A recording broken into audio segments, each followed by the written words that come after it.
छगन भुजबळांनी समजून घ्या आणि मुख्यमंत्री गृहमंत्री साहेब फडणवीस साहेबांना सुद्धा सांगतो, माझ्या गरीब मराठ्याला त्रास देऊ नका, तुम्हाला नाराजीच्या रोषाला सामना करावा लागणार आहे मराठ्यांचा. छगन भुजबळ तसंच वाटत असेल ना, त्यांना सुद्धा तसंच वाटेल असेल की माझा समाज आहे, त्यांना त्रास झाला नाही पाहिजे. करणाऱ्याला वाटत असतो एवढं. मुलीला मोफत शिक्षण केलं, नुसता गाजावाजा. कोणत्या मुलीचं मोफत शिक्षण झालं साहेब सांगताय का जरा? किमान 57 लाख नोंदी निघाल्या, 3च पकडा तरी 1.5 कोटी मराठ्याला मिळाले. सरकारला स्पष्ट भूमिकेत येणं खूप गरजेचं. जातीय तणाव जे छगन भुजबळांना वाढलेला आहे ना, ह्यो एके दिवसात बंद होईल. आता कोणाला कोणाची काय म्हणायचे ओझे उचलायचे ती ज्याचा त्याचा प्रश्न. मी कधी जातीवाद पसरेला नाही. तुम्ही एवढे कट्टर आहे, तुम्हाला आरक्षण असून आमचं रद्द करायसाठी, तर आम्ही नसणारी किती ताकदीने लढू. मग उद्यापासून मनोज जरांगे पाटील हे मराठवाड्याच्या विशेष दौऱ्यावर निघत आहेत. मराठा आरक्षण जनजागृती शांतता रॅली या रॅलीला नाव देण्यात आलेलं आहे आणि उद्या हिंगोलीपासून याची सुरुवात होणार. 13 तारखेपर्यंत अल्टिमेटम दिलेलं आहे. आता नेमकं सरकार कोणत्या भूमिकेत आहे, कुठपर्यंत काम आलंय, मनोज जरांगे पाटलांच्या बाबतीतच्या मागण्या 13 तारखेला सरकार पूर्ण करतं का, हा प्रश्न आहे. आणि हा दौरा कसा असेल. दुसरी महत्त्वाची गोष्ट अशी आहे की मनोज जरांगेच्या अंतरवाली सराटीमध्ये ते राहतात त्या घरावर आणि एका शेतवस्तीतल्या घरावर मित्राच्या सुद्धा गेल्या अनेक दिवसांपासून ड्रोन उडत आहेत. पोलिसांना अजून हे ड्रोन कुणाचे आहेत, का उडवले जात आहेत याबद्दल कसली माहिती मिळालेली नाही आहे. मात्र शंभूराजे देसाई यांनी काल स्पष्ट केलेलं आहे की मनोज जरांगे पाटील यांना आता चांगली सुरक्षा देण्यात आलेली आहे आणि ती सुरक्षा खरंच मनोज जरांगे पाटलांना गरजेची आहे का, या सगळ्या विषय बोलण्यासाठी माझ्यासोबत मनोज जरांगे पाटील आहेत. पाटील, काय म्हणाल? एकंदरीतच हा शांतता रॅली तुम्ही नाव दिलेलं आहे. शांतता तर भंगच झालेली आहे, कारण ओबीसी आंदोलन, मराठा आंदोलन यामध्ये महाराष्ट्रातलं राजकारण असेल किंवा थोडी शांतता भंग झाल्यासारखं चित्र आहे. ही रॅली कधीपासून सुरू होते आणि कशी असणार? शांतता भंग छगन भुजबळांनी केली. त्यात ते सत्य उभा महाराष्ट्र बघतोय, सामान्य मराठाही बघतोय आणि सामान्य गोरगरीब ओबीसी बांधवही बघतोय. आम्ही काय आमच्याकडून होऊ दिलेलं नाही. पण जाऊ दे, ते झाला तो विषय, ते सोडला. आम्ही सोडत असतो ताबडतोब. परंतु उद्या 6 जुलैपासून हिंगोलीपासून 13 जुलैपर्यंत शांतता रॅली सुरू होती. त्याला नावच दिलं आहे मराठा आरक्षण जनजागृती शांतता रॅली.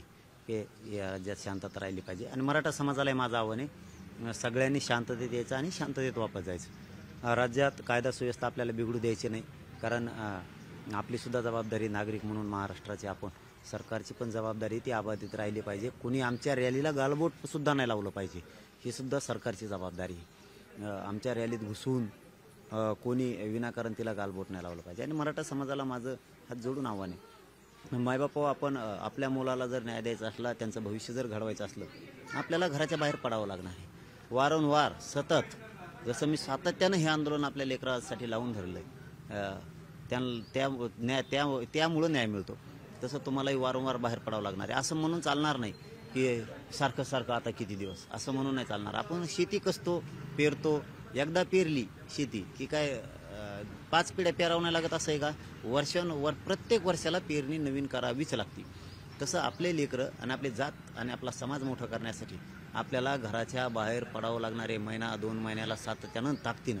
तसं माझं आव्हान आहे, ज्या ज्या जिल्ह्यात, ज्या ज्या ठिकाणी, ज्या ज्या तारखेला तुमचं ठिकाण असेल त्यावेळेत सगळे कामधंदे एक दिवस सोडून सगळ्यांनी आपल्या मुलासाठी, आपल्या जातीसाठी एकत्र ताकदीनं या. आपल्याला राज्याला, देशाला आरक्षणाचा, जागृतीचा संदेश द्यायचा आहे आणि शांततेचाही संदेश द्यायचा आहे. त्यामुळे व्यावसायिक मराठ्यांनी, नोकरदार मराठ्यांनी सगळ्यांनी एक दिवस कामं सोडा. तुमच्या जिल्ह्यात जी तारीख आहे त्याच्या अगोदर सगळे कामं उरकून घ्या. नाही उरकले तर एक दिवस कार्यक्रमासाठी वेळ द्या, दुसऱ्या दिवसापासून पुन्हा सुरू करा. पण काम हे 12 महिने राहणार आहे.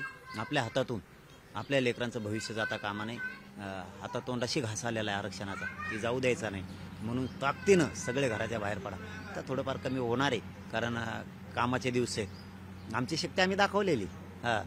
थोडीफार कमी रॅली होणार आहे असं मला दिसतंय की कामाचे दिवस आहेत आणि आषाढी वारी पण आहे. त्यामुळं आमचा समाज जास्तीत जास्त माऊलीच्या दर्शनाला जातो, विठ्ठलाच्या दर्शनाला जातो. त्यामुळं पण आहेत त्या मराठ्यांनी ताकदीनं एक दिवस घराच्या बाहेर सगळ्यांनी पडा.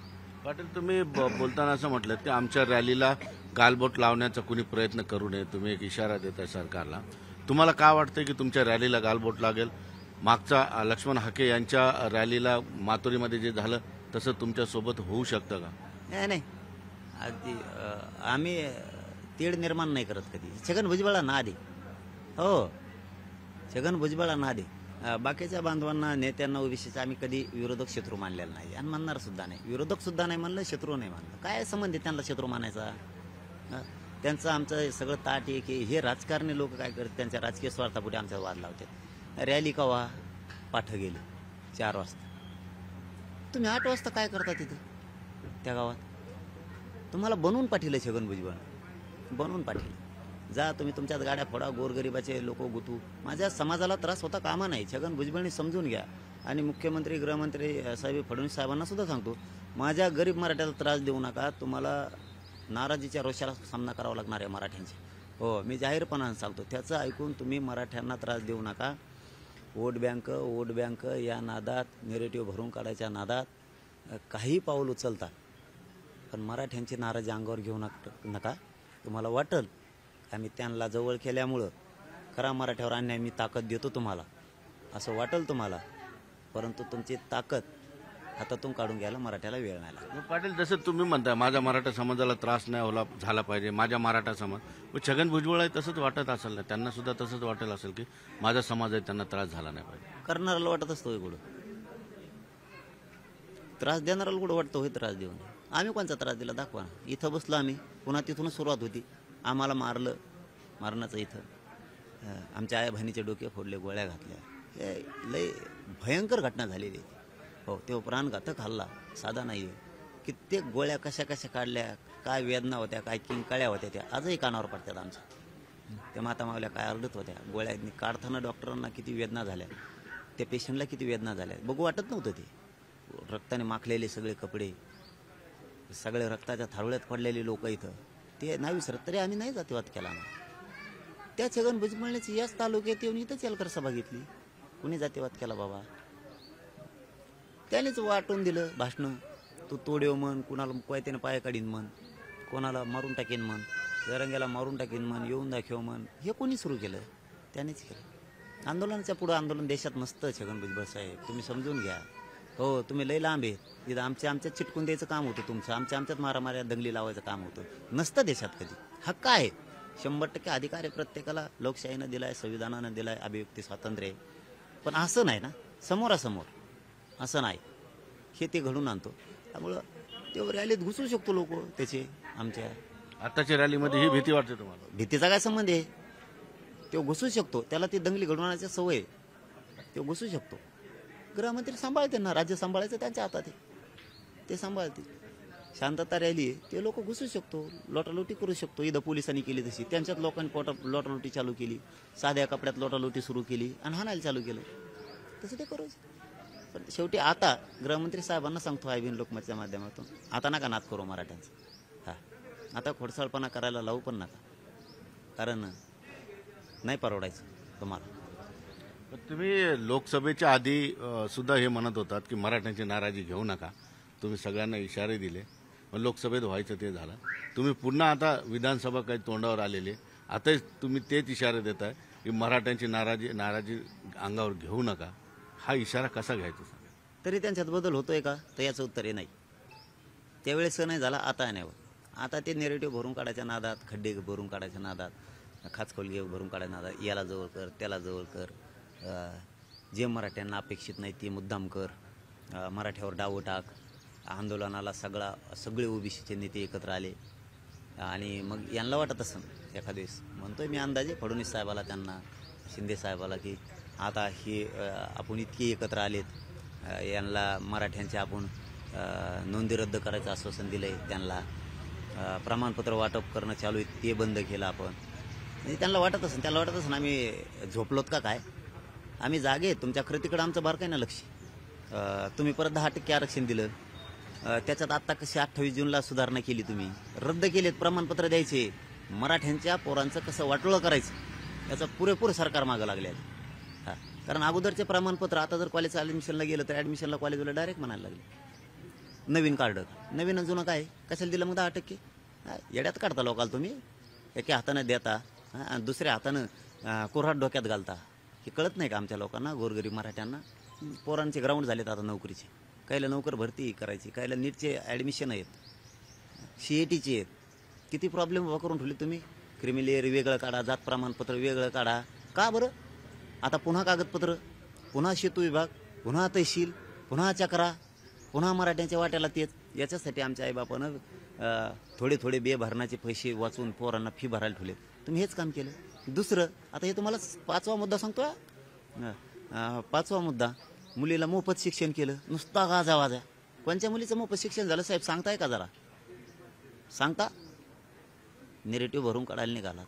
किती दिवस तुम्ही असं जाती जाती अंगावर घालणार आहे? परत मला म्हणणार तुम्ही की हाच मुद्दाम करतो. काय मुद्दाम करतो? खरं बोलतोय ना.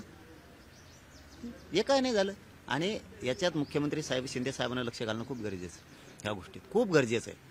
कारण ही अंमलबजावणी जर झाली नाही ह्या मोफत शिक्षणाची, तर पोरांनी कसं करायचं? केलं ना वाटलं तुम्ही 10% दिलं, प्रमाणपत्र निघत नाहीत. पूर्वीचे तुम्ही ग्राह्य धरणात, म्हणजे 28 जूनच्या आधी काढलेले, 26 जूनच्या आधी काढलेले ग्राह्य धरणात. आता काढायचे म्हणलं तर 15-20 दिवस पोरांचे जाणार. म्हणजे पुरतं वर्षाची वाटोळं करून टाकलं तुम्ही मराठ्यांच्या विद्यार्थ्यांचं. पुरं वाटोळं करून टाकलं. मोफत शिक्षण करून मुलीचं पुरं वाटोळं करून टाकलं तुम्ही. फीस भरून घेतल्या ना. मुख्यमंत्री साहेबांना माझी विनंती आहे बिन लोकमतच्या माध्यमातून, तुम्ही स्वतः लक्ष घाला. फीस भरल्यास त्या मुलीनं तो वापस द्यायला लावा. अंमलबजावणी करा त्या कायद्याची. ते 10%चं जे घोंगडं आहे ते आजच्याच मार्गे काढा. म्हणजे आता लगबग सुरू आहे ॲडमिशनची. आईबापा लेकराला घेऊन बगलात पिशा घेऊन पळतेत, मुलाला घेऊन. नका वाटोळं करू तुम्ही. काय नेरेटिव्हच्या मागा लागलात? याला गोळा करेन आणि त्याला गोळा करेन, इकडची नाराजी. परत सरकार काय म्हणतं माहिती आहे का? आम्ही इतकं दिलं. फडणवीस साहेबच म्हणले, नावं घेऊन सांगतो, इतकं केलं, आम्ही मराठ्याला आरक्षण दिलं, आम्ही मराठ्याला सारथी दिली, आम्ही मराठ्याला उपसमिती दिली, आम्ही मराठ्याला महामंडळ दिलं. त्या महामंडळात मारायची वारी आली पोरायची. कागद गोळा करू फायली व्हायनात. ज्याच्या होत्यात त्याच्याच होत्यात वशिल्यानं. सारथीत ते MPSCचं तसंच पडलंय. पोलीस भरतीत 18,000 विद्यार्थ्यांचे 4 महिने तुम्हाला मुदतवाढ करायची, ती करणं व्हायना. सगळं इथून तिथून केलं. आणि काय म्हणतात, आम्ही लय दिलं तरी मराठीचं मतदान तिकडं वळालं. फडणवीस साहेब म्हणते, अहो त्यांनी चूक केली. फडणवीस साहेब म्हणते त्यांनी चूक केली तरी मराठी 80 काय 1980 पासून त्यांनी काहीच नाही दिलं, तरी मराठीत तिकडे जाते. आम्हाला माहिती आहे ना त्यांनी काही नाही दिलं, म्हणून तर आम्ही तुमच्या मागा लागलोत ना. त्यांनी चूक केली मग तुम्हाला तीच करायची का? तुम्ही चूक भरून काढा ना. तुम्ही चूक भरून काढा. त्यांनी केली ना, आम्ही नाही करणार. आम्ही मराठ्याला हे देतो आणि द्या, आणि देतेत बी, अंमलबजावणी करीत नाहीत. म्हणून नाराजी पत्करावी लागते फडणवीस साहेब. हे सत्य सांगितलंय मी आज. तुम्हाला एक अनुभव सांगू का फडणवीस साहेब? बिन लोकमतच्या माध्यमातून जाहीरपणानं सांगतो. तुम्हाला एक अनुभव सांगतो. तुम्ही म्हणताना 1980 पासून त्यांनी काही नाही दिलं तरी मराठ्यांचं मतदान तिकडे गेलं का नाही आम्हाला नाही माहीत. पण तुम्ही म्हणताय नाही गेलं तिकडं. तुम्ही 13% आरक्षण दिलं तर ते दिवस का आठवणार?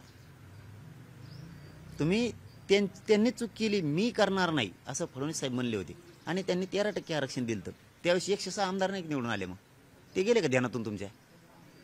ते गेलं ध्यानातून? नुसतं बोलायचं म्हणून बोलायचं. आणि तुम्ही मराठ्यात किती रुजवायचा प्रयत्न करा. तुम्ही सगळी टीम कामाला लावली. BJPची सगळी टीम कामाला लावली तुम्ही त्याच्यासाठी. पण हे भरून नाही निघणार. तुम्हाला सत्यच मान्य करावं लागणार आहे. पण दुसरा प्रश्न असा आहे, तुमच्या सिक्युरिटीला घेऊन आता खूप चर्चा होऊ लागलेली आहे. Z+ द्यावी म्हणून अनेक आंदोलनं राज्यभर झाली आणि सरकारने तुम्हाला सिक्युरिटी दिलेली आहे. हे ड्रोनचं काय तुम्हाला वाटतं की तुम्ही जिथं राहता त्या घरावर ड्रोन फिरतात, तुमच्या स्वतःच्या घरावर सुद्धा ड्रोन फिरले अशी चर्चा आहे. काय असेल हे ड्रोन? म्हणजे तुमचं वैयक्तिक निरीक्षण काय? नाही, पण हे मला नाही वाटत की आसपासचं कोणी करत असावं.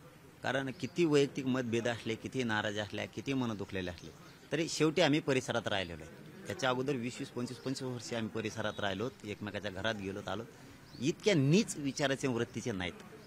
वैयक्तिक आयुष्यात पडणारे कोणाच्याही कुणी इतक्या नीच वृत्तीचे विचाराचे लोक किमान तरी या पट्ट्यात नाहीत. हे कुणीतरी असावं की आंदोलन त्यांचं तिथं उभं राहिलं, ओबीसीचं आमचं इथं उभं राहिले, द्या जुटून बेटे यांच्यात कोटा लागल्या पाहिजेत, असं कुणीतरी खोडसाळपणा करणारा. ड्रोन लावून काय साध्य होणार? ते आता सरकारचं काम हे शोधून काढणं, आणि ते गांभीर्याने घेणं खूप गरजेचं आहे. त्यांनी जर हसण्यावर नेलं, अगोदर होते, आता मला सांगा, अगोदर होते चोर, पोलीस आल्यावर चोर कसं करत आहे, तसेच पोलीस आल्यावर ड्रोन कसं करत आहे. हे काय होतं, कुठं होतं, हे कसं होतं, हे शोधलंच पाहिजे त्यांनी गांभीर्यानं घेऊन. असं नाही म्हणलं पाहिजे का आता नाहीत आणि तुम्ही सहज जाणार. जर काही घडलं तर त्याचे दुष्परिणाम इतके वाईट सरकारला भोगावं लागतील. त्यामुळे त्यांनी ते शोधलंच पाहिजे, हो माणूस कोण. पण तुम्हाला आता सिक्युरिटी जाहीर केलेली शंभूराजे देसाई यांनी, जवळपास 4 ते 5 पोलीस, सशस्त्र पोलीस तुमच्या सोबत कायम असणार.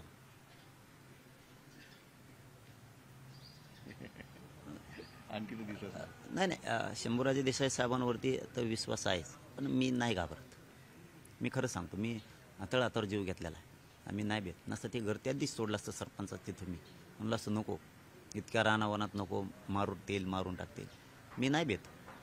मी माझ्या समाजासाठी कोणताही वनवास भोगायला तयार आहे. मी शेवटच्या घटका मोजेपर्यंत मरणाच्या मी माझ्या समाजाला नाही सोडू शकत. समाजाला मोठं किती आरोप करू द्या, कोणी काही करू द्या, कोणाला काय बदनामी करायचं करू द्या.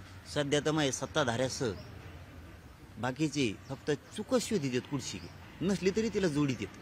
मी नाही आठवत बाबा हो, मी किती चुका शोधल्या, तुम्ही काही केलं, किती बदनामी. ज्या दिवशी मला समाज हाट म्हणून ना त्या दिवशी मी बाजू जाणार, तोपर्यंत नाही जात. कारण मी किमान एवढं तरी केलं ना, मान्य करायला लागेल की मराठ्यांना असं वाटलं होतं कधीच आरक्षण नाही मिळणार. किमान 57 लाख नोंदी निघाल्या, 3च पकडा तरी 1.5 कोटी मराठ्याला मिळाले.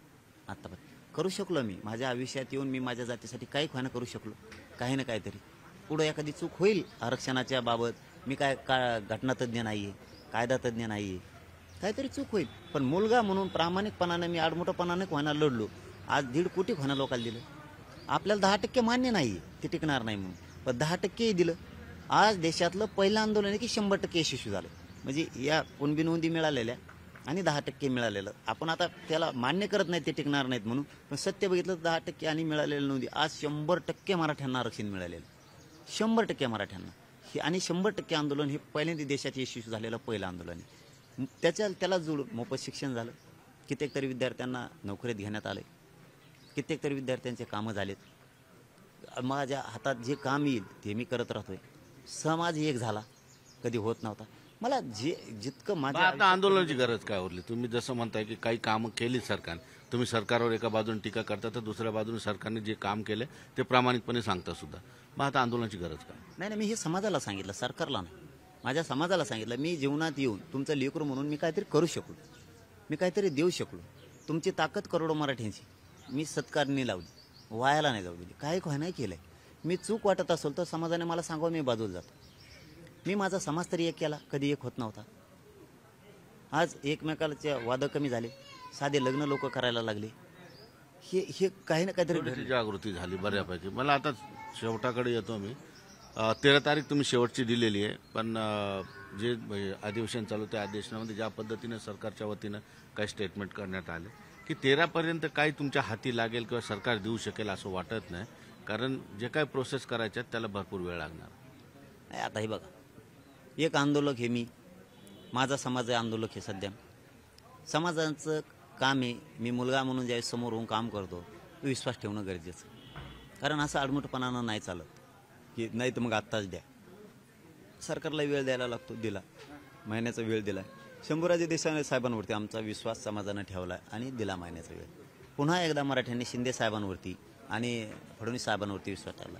त्यांनी सार्थक ठरावं. किती सोपं आहे. मी पुन्हा IBN लोकमतच्या माध्यमातून स्पष्ट सांगतो, सरकारला स्पष्ट भूमिकेत येणं खूप गरजेचं.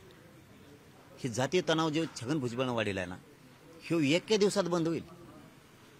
फक्त शिंदे साहेबांनी, फडणवीस साहेबांनी मनातून मनावर घ्यायचं आणि स्पष्ट बोलायचं. स्पष्ट हे बोला, मराठ्यांच्या हैदराबादचं मराठ्यांचं गॅजेट सरकारी नोंद्या हे आम्हाला द्यावंच लागणार, हे स्पष्ट सांगणं ओबीसीच्या नेत्याला गरजेचं. त्यांच्या मराठ्यांच्या नोंदी सापडल्यात, दुसरं नोंदी सापडल्यात, आम्हाला त्यांना प्रमाणपत्र द्यावंच लागणार. तिसरं ते सातारा संस्थांचं गॅजेट आहे, बॉम्बे गव्हर्नमेंटचं. पूर्वी शासक ते होते, आता तुम्हाला ते द्यावं लागणार, आम्हाला ते द्यावंच लागणार. हे जर त्यांनी ठासून स्पष्टपणानं सांगितलं, दुसऱ्या दिवशी सगळे जातीवाद बंद होईल. पण 13 तारखेपर्यंत हे शक्य काय काही ताणच नाही ना. ते घ्यायचंय, आधार पाहिजे, पुरावा पाहिजे. ही पुरावा मराठांकडून बी एक आहे. आता म्हणजे जे काही विश्लेषक आहेत ते असं सुद्धा आता तुमच्या दौऱ्याकडे, आता प्रत्येक दौऱ्याकडे लक्ष सगळ्यांचं लागलेलं आहे. सरकारवर एक प्रेशर बनवण्यासाठी टॅक्ट आहे. मराठवाडा दौरा करणार, त्याच्यानंतर पूर्ण 5 विभागामध्ये तुम्ही दौरे करणार. लोकशाही म्हणजे विधानसभेसाठीची ही पूर्वतयारीच आहे. नाही, विधानसभेचं तर जाहीर करणार आम्ही. हे बघा, आमच्या लेकराचा विषय, मराठ्यांचे लेकरं मरता कामा नाही उपाशी.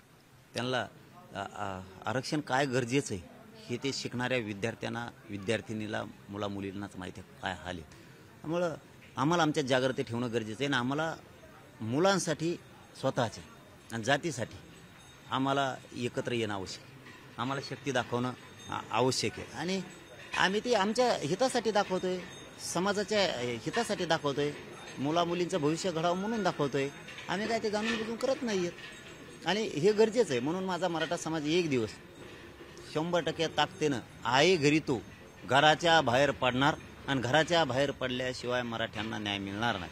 परंतु लावून धरणं हे माझं मुलगा म्हणून काम आहे. तुम्ही जसं म्हणताय की समाजाची शक्ती दाखवणं गरजेचे आहे न्यायासाठी, तसं ओबीसी समाजाला तेच वाटतं. आतापर्यंत तुमचे आंदोलनं मोर्चे असतील, त्यानंतर लगेच ओबीसीचे मोर्चे आंदोलनं झाली.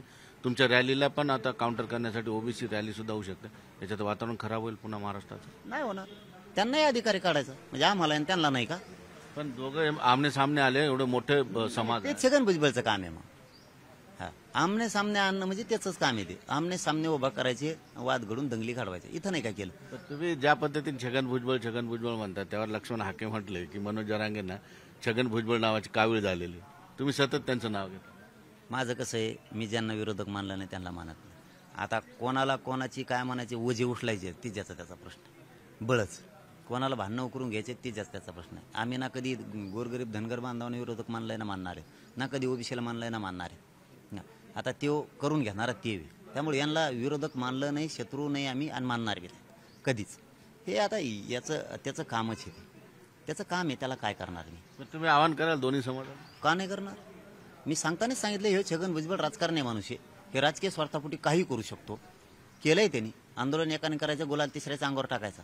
ही त्याची सवय आहे पहिल्यापासूनची. ते राजकारणातच मिळत राहणार. त्याला पद मिळत राहणार, आमदारकी मिळत राहणार, त्याला खासदारकी मिळत राहणार, त्याला त्या जेलच्या ही करीत राहणार. तेव्हा असं म्हणणार नाही धनगराला एसटीतून आरक्षण द्या. ते नाही म्हणणार.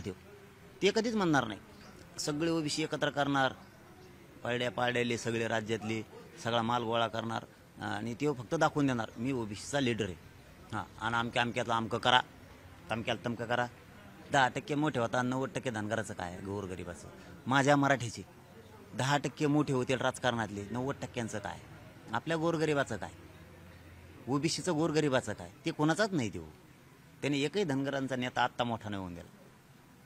ते तिसरेच कामं करतो. तर तुम्ही दोन्ही समाजाला आवाहन कराल शांततेचं? तुमची रॅली होते, त्यांच्या पण पती रॅली. मी मागच सांगितलं की छगन भुजबळ राजकारणी माणूस आहे. गोरगरीब मराठ्यांनी आणि गोरगरीब ओबीसी बांधवांनी एकमेकाच्या अंगावर अजिबात यायचं नाही. हे दंगल घडून जाईल. हे बंगल्याच्या बाहेर सुद्धा नाही का येशीत बसलेल्या त्याच्या. आपल्याला त्याचे परिणाम भोगावे लागतील. केस झाल्यावर गोरगरीबावर केस होणार मराठ्यावर आणि गोरगरीब धनगर बांधावर 7-12 सुद्धा घेऊन येत नाही टायमाला कोण. ही माणूस आहे. परंतु ती कट्टर आहे. मी का कट्टर असू नये. ते जर त्याच्या जातीसाठी कट्टर आहे तर मी माझ्या जातीसाठी का कट्टर असू नये. ते जर केशीला भेट नाहीत, आम्ही का भ्यावं मराठ्यांनी. ते विनाकारण खोटे भांडणं करायला भेट नाही. एवढी कट्टरता आहे त्यांच्यात. मग माझ्या मराठ्यात का कट्टरता असू नये. मी कधी जातीवाद पसरेला नाही. तुम्ही एवढे कट्टर आहे, तुम्हाला आरक्षण असून आमचं रद्द करायसाठी, तर आम्ही नसणारी किती ताकदीने लढू. मग तुम्ही जर जातीसाठी इतके कट्टर आहेत तर मी का कट्टर असू नये माझ्या जातीसाठी. तुम्ही खोट्या केसेस करणार, तुम्ही केसेसला भेट नाही. माझ्या मराठी कसं काय भीतील. ते तर स्वतःच्या लेकरासाठीची लढाई आहे, कोणाची एकट्यासाठीची नाहीये. हे तुलना अशीच होत राहील. आता कोण करतंय आंदोलन करण्याचं शिष्टमंडळ जातोय कोण, उपाशी मेलो कोण. शिकायच्या चालबाजी छगन भुजबळची. हे छगन भुजबळने जर एवढे ओबीसीचे नेते एकत्र करून त्या धनगर बांधवाला एसटीतून आरक्षण द्या म्हणलं असतं, दुसऱ्या दिवशी सकाळी मिळालं असतं. ही कोणची चाल आहे. गोरगरीब धनगर मारायची, गोरगरीब मराठी मारायची, ओबीसी मारायची, कोणची चाल आहे. का वेगळा प्रवर्ग होऊ शकत नाही. का मुस्लिमांना आरक्षण मिळू शकत नाही. का दलित बांधवांचे प्रश्न सुटू शकत नाहीत. का राजपूत बांधवांना आरक्षण देऊ शकत नाही तुम्ही. काय कारण आहे मला हे पाहिजे माहीत. असं नाही चालणार काही पण. तुम्ही एवढे कट्टर आहेत, तुम्हीच करता. आम्ही आंदोलन बसलो, तुम्ही बसता. आम्ही कुठं करतो, तुम्हीच करायला. एल्गार सभा तुम्हीच काढल्या. पण तुम्ही मराठा आरक्षणासाठी तर लढा उभाच केला. त्यासाठी तुम्ही आता धनगर च्या समस्येबद्दलही बोलता, तुम्ही मुस्लिम समाजाच्या बद्दलही बोलता. हे सगळं विधानसभा डोळ्यासमोर ठेवणं नाही. अजिबात नाही. की इतर समाजाचा पाठिंबा घेतला पाहिजे. नाही नाही, मी अजिबात नाही करत ते. हे परिस्थिती अशा आहेत की जाणून बुजून समाजावर अन्याय झालेला, जाणून बुजून. हे सगळं मुस्लिम असेल, धनगर असेल, आता नोंदी निघाल्यात ना दादा त्यांच्या, मी काय बळच द्या म्हणतो का?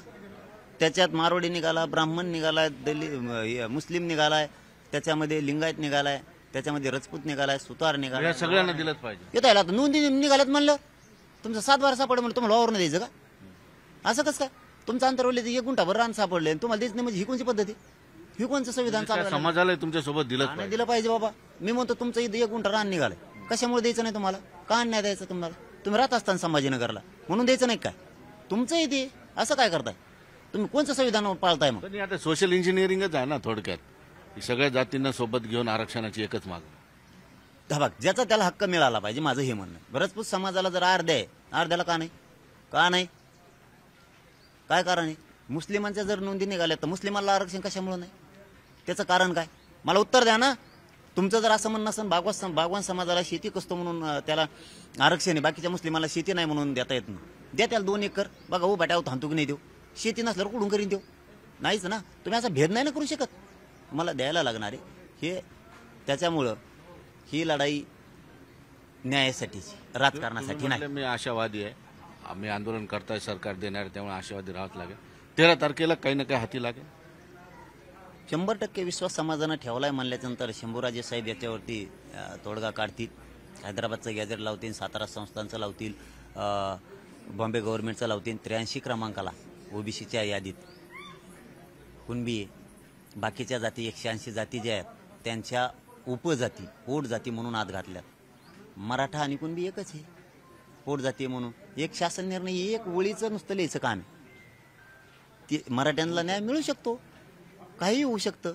केसेस एका दिवसात मागं होऊ शकतात. फडणवीस साहेबांनी मनावर घेतलं, नाही घेतलं तर नाही होऊ शकत.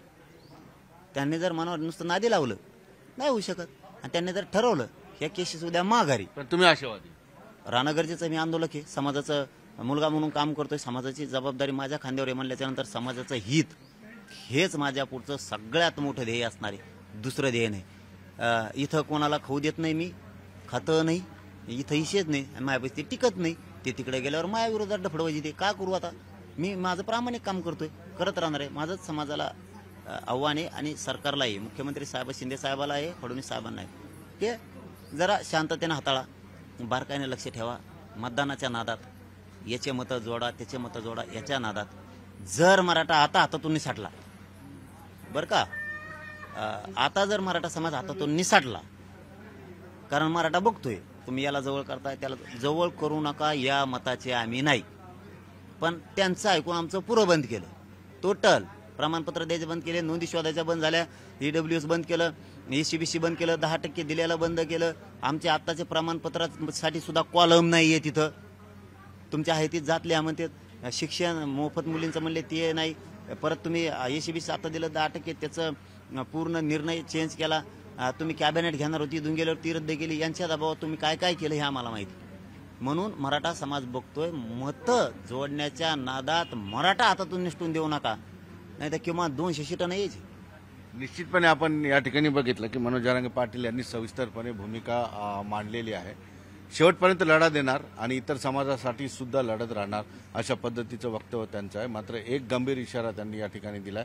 उद्यापासून त्यांचा मराठवाडा दौरा आहे, 8 जिल्ह्यात ते जाणार आहेत. त्यांना शंभूराजे देसाई यांनी तर सिक्युरिटी जाहीर केली, तरी त्यांच्या मनात शंका आहे की कुणीतरी या रॅलीमध्ये घुसून गालबोट लावण्याचा प्रयत्न करेल, तर त्यामुळे सरकारने बारीक लक्ष ठेवावं. सुधीर जाधवसह सिद्धार्थ गोदाम, न्यूज 18 लोकमत, आंतरवाली, सराटी.